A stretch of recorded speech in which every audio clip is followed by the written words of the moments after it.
Here are the 3 meanest submissions that I know, and these are all 3 that I've hit in competition, and I really, really think that you could add them to your game. So the first one, we'll look at closed guard. This is probably, there are a lot of other places to go for this. This is just the most unique place to go for it. You probably shouldn't go for it from closed guard. Puts you in danger, okay?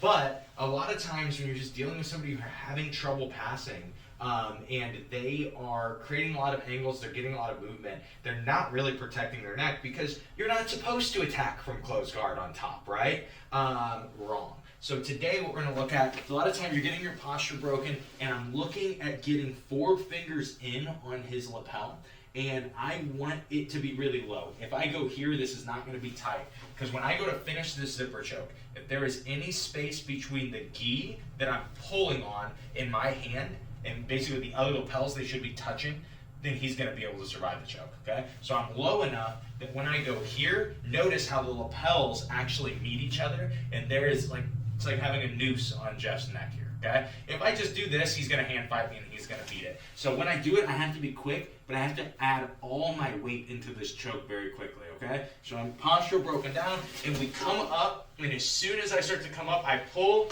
and I'm able to get the tap. Always be mindful, if you don't do this really tight, really quickly, and I start to go slowly, I'm putting myself in an armbar, okay? So when I start to feel that, if I feel him, my elbow comes out. I let go on this side. We're a little less worried about this one. If I sit here forever, he could do something to it, but this is the arm that he's going to armbar, that 4 fingers inside, okay? So then the other position that we'll look at is we'll say we start to set up a really, really common finish, which is going to be the north-south Kimura, okay? And so I'm going to turn this way, Jeff, and right here. And so with this north-south Kimura, a lot of times when I'm fighting this, I kind of keep one leg up, and I might be pulling. He might have his gi, he might have his his lapel. There are ways to break this, and you'll find that like attacking the wrist lock on this arm generally isn't available, right? If I go here, Jeff's strong enough that he can kind of just keep his wrist from being bent.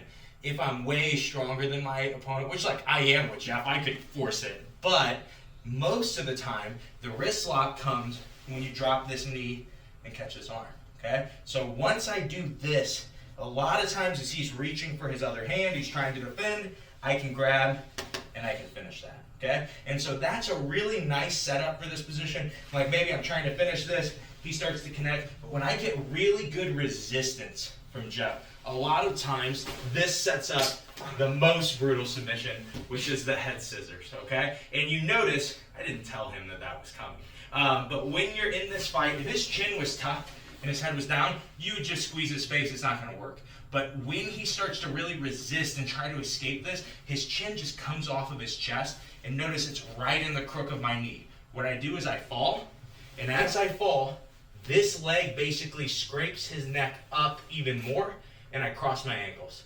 I extend my legs straight, and I get that finish. And those, to me, are the 3 most brutal submissions that I actually hit at black belt.